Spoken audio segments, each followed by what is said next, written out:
Hello friends, it's Dave here from SaveDex, here to bring you two first impressions reviews of some games new to Nintendo Switch. They are both just first impressions for different reasons which I will get into. The first game I will talk about is called Papa's Quiz, and the second is Super Squidlit. Both games were provided to me by the publishers, thank you very much for that. And before we get started, make sure you're subscribed if you wish to keep up with us for more videos like this and plenty others coming in the future. So let's start by talking about Papa's Quiz, which, as you can guess by that title, is a quiz game. You get asked questions and you have 4 multiple choices. The 4 face buttons on your controller selects them. There are a few very interesting aspects to this game though. The first of which you will notice right off the bat is the presentation. It adopts an art style which is reminiscent of plenty of videos I've seen online. I don't know the official name for it, but it's very cheap looking 3D models and it's intentionally that way, and the movements look very awkward and you have monotone voice acting. Again, this is intentional and I'm guessing it was done for the memes or whatever the youth of today says. I personally am not a huge fan of this, but I can tolerate it well enough. And it did give me a few laughs now and then, especially the character creator, and the names that you can get are awesome. The dances between rounds though, I can happily live without those. The second aspect I'll mention is the gameplay itself. As I said before, it's a quiz game with multiple choice answers. You can play with up to 8 people, and once you have your character, you play through 5 rounds of quizzing fun. There are over 3,000 questions in this game and 185 different categories to choose from. Only 4 are available in each round though. You can imagine how much I warmed up to this game when the first time I played, one of the categories was Pokemon. The first round we played was just typical general knowledge. Whoever answers the question fastest gets more points, assuming they are right of course. The second round was where a picture gradually fills in and you press the correct answer as to what the picture is once you know. The first round lets us steal points from the opposition if you get it right first. The fourth round told us to look out for a certain picture and just press the button when that picture appeared. It all culminated in the 5th and final round where your character stands on a tower. The more points you have, the higher your tower.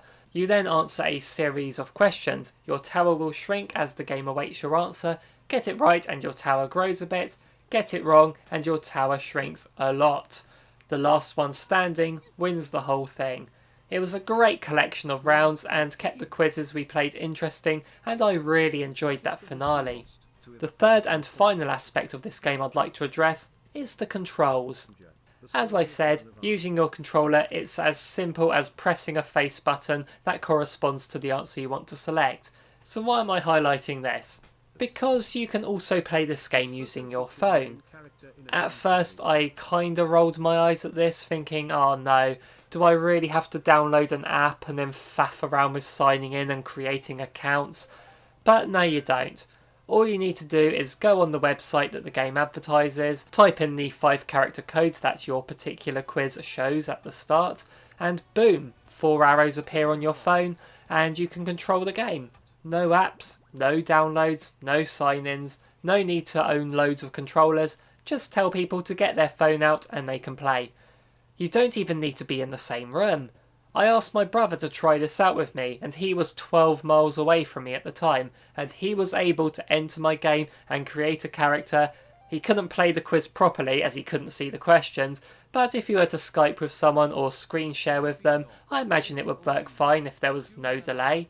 The fact that you can simply use your phone as a controller is a fantastic touch, but I found it so interesting that it can work online like that, just seeing my Switch get manipulated by someone who was in a completely different house miles away from me. So overall, I think this game is fun. I love quizzes and this was a great one to do. It costs £8.99, €9.99 or $9.99, and I think it is worth getting if you have people to play with who like quizzing. If you are a solo player, then even though this can be played single player, it's nowhere near as fun. So there we go. If you're on your own, skip this one, but with other people, definitely give it a go. So that was a mini review simply because that's pretty much all I could say about the game really. Didn't take all that long to sum up, but that's all I needed to say about it. The second game I will talk about is a mini first impressions style review. It's called Super Squidlit, and at the time of recording I've put about an hour into the game. I haven't played the first game in this series, so luckily the game does recap the events of the previous one, so I can see what's going on. You take control of Plip, a squid, who teams up with Squid Squat, who I believe was the enemy from the first game, as you set sail to banish a great evil. The basic gameplay is a 2D side-scroller. Plip simply runs and jumps. Pressing B can do a roll move on the floor, and if you press the jump button in the air, she squirts some ink downwards, giving you an attack and a little extra airtime. You make your way through the levels and end up on a ship, which you sail to an island. In exploring this island, I encountered an area where you get to play as Squid Squat in an old school first person shooter section. Here things got a little less simple. You press the stick to move around, A to use whatever spell you had equipped, and B to target enemies and also strafe. You can also swap through which spell you have. I personally did not enjoy this section. I eventually got through it, but I found it controlled awkwardly. It was too easy to get hit by enemies that I couldn't see, and the lack of a map made it easy to lose my bearings. After beating it, I made my way to the next area, and the game didn't really hook me in well enough. The 2D sections were fine, but nothing too exciting for me. But that first person shooter section I didn't think was implemented well enough. But on the positive side, the presentation of this game was fantastic, donning the look and feel of a Game Boy Color game and brought to mind other games of that era such as Wario Land or Shantae. The chiptune soundtrack was very nice to listen to, and I liked how you could change the colour of the borders. The control scheme was clearly done to mimic the limitations of the Game Boy Color, which I feel was to its detriment on the first person shooter sections, and for some reason, when I tried to look up the controls, it told me the controls of the PC version, even though I'm playing it on the Switch. The game sells for £7.39, £8.19 and $9.99. For my money, I don't really think it's worth that.